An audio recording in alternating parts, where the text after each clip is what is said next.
आरोग्य अंक 75वें वर्ष के कल्याण विशेषांक का संवर्धित संस्करण।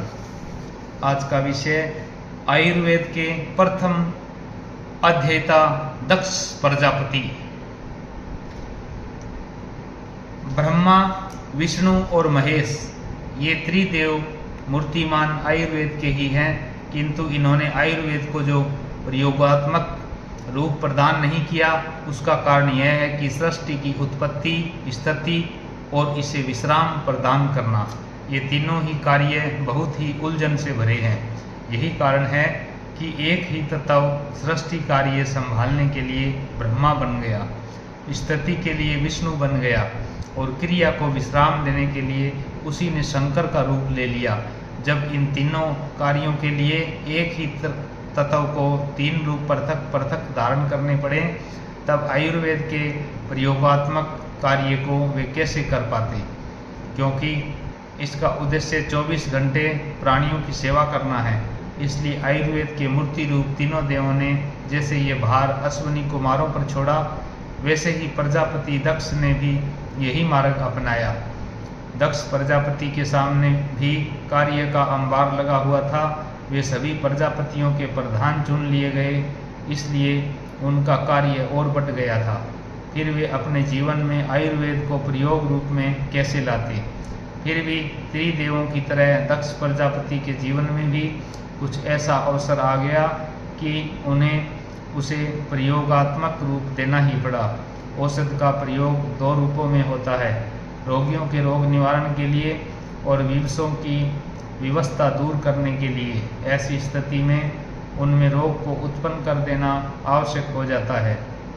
प्रजापति दक्ष ने सृष्टि बढ़ाने के लिए बहुत संतानें उत्पन्न की। उनमें से 27 कन्याओं का विवाह चंद्रमा के साथ कर दिया। वे सभी अत्यंत सुंदर थी। उनके रूप की समता करने वाली पृथ्वी पर कोई स्त्री नहीं थी। उन 27 में रोहिणी सौंदर्य में सबसे बड़ी हुई थी। उसके सौंदर्य ने चंद्रमा को आकर्षित कर लिया था। वे निरंतर उसी के साथ रहने लगे। इसका परिणाम यह हुआ कि अन्य 26 दक्ष कन्याओं की उपेक्षा हो गई। उन्हें क्रोध आना स्वाभाविक था, क्योंकि विषमता अच्छी नहीं होती। यह शास्त्र विरुद्ध भी है। अप्रसन्न होकर वे 26 बहनें अपने पिता दक्ष प्रजापति के पास पहुंची और बोली कि चंद्रमा कभी हम लोगों के पास नहीं आते, अतः हम सभी चाहती हैं कि नियम लेकर आपके पास रहकर तपस्या करें। दक्ष को चंद्रमा का यह अधर्मपूर्ण व्यवहार अच्छा नहीं लगा। उन्होंने चंद्रमा को समझाया, तुम सभी पत्नियों के प्रति समभाव रखो, नहीं तो तुम्हें पाप लगेगा। यह तुम स्वयं जानते ही हो। इसके बाद दक्ष ने अपनी कन्याओं को चंद्रमा के पास भेज दिया। पिता का आदेश पालन कर 26 बहनें चंद्रमा के पास पहुंची, किंतु चंद्रमा रोहिणी में इतने आसक्त थे कि उन्होंने फिर सबको की उपेक्षा कर दी। इस तरह 3 बार सभी बहनों को पिता के पास लौटकर पुराने अभियोग को सुनाना पड़ा। आसक्ति इतनी क्रूर होती है कि यह अपने चंगुल में फंसे व्यक्ति की आंखें ही फोड़ देती है और कान भी बुत कर देती है, जिससे वह आसक्त व्यक्ति अपने से होती हुई भयानक से भयानक हत्याओं को न तो देख पाता है और न उनसे उपजी कराहों को सुन भी पाता है। चंद्रमा इसी घोर आसक्ति में फंस गए थे। अपनी 26 पत्नियों की हत्याओं को न तो वो देख पाते थे और न उनकी तड़पती हुई कराहों को ही सुन पाते थे। दक्ष भी सोम को प्यार भरे शब्दों में समझाते थक गए थे। उन्होंने राज्य क्षमा नामक रोग की सृष्टि कर दी। यह रोग चंद्रमा को हो गया। इसकी भयानकता के कारण चंद्रमा दिनों दिन क्षीण होते चले गए। इस रोग से छूटने के लिए उन्होंने बहुत यज्ञ किए, किंतु मुक्त न हो सके। क्षीण होते होते उनका प्रकाश लुप्त सा हो गया। इसका परिणाम यह हुआ कि एक तो अन्न आदि औषधियों की उत्पत्ति रुक गई, दूसरे उसके स्वाद, रस और प्रभाव भी नष्ट हो गए। संसार विनाश के कगार पर आ खड़ा हुआ। देवताओं से चंद्रमा की यह दुर्दशा देखी नहीं गई। जब वे जान गए कि दक्ष इनके लिए एक यक्षमा नामक रोग की सृष्टि कर रखी है। तब वे दक्ष प्रजापति के पास जाकर बोले कि चंद्रमा पर प्रसन्न होइए, उनके रोग के कारण संसार ही विनिष्ट होने को तैयार है। तब दक्ष प्रजापति ने इस रोग को हटाने के लिए चंद्रमा को सरस्वती नदी में गोता लगाने को कहा। सरस्वती एक तो स्वयं देवी है, दूसरे उनके जल में इस रोग को हटाने की शक्ति भी है। दुर्भाग्य से आज सरस्वती नदी का दर्शन नहीं होता। आयुर्वेद में इतनी क्षमता है कि रोगों को समूल नाश कर दे और उसकी सृष्टि भी कर दे। दक्ष की तरह चिकित्सकों के चिकित्सक भगवान शंकर ने बाणासुर के युद्ध में जवर की ही सृष्टि कर डाली थी।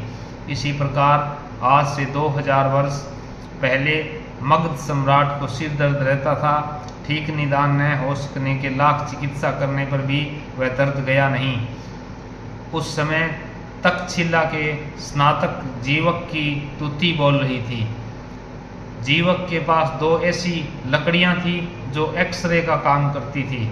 उन लकड़ियों से जीवक को यह स्पष्ट ज्ञान हो गया कि कोई कन खजूरा कभी उसके नाक में घुस गया होगा, जो वहाँ चिपक गया और वहाँ का रस पी रहा है।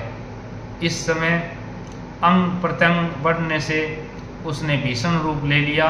निदान हो जाने पर रोग को हटाना कठिन काम नहीं होता, लेकिन जीवन जान रहा था कि जो भी दवा इनके नाक में दी जाएगी उससे कन खजूरा तो मर जाएगा, किंतु राजा को इतनी असहाय पीड़ा होगी कि वह वैद्य पर ही क्रुद्ध होकर उसे दंड दे सकता है। इसलिए वैद्य ने एक चाल चली।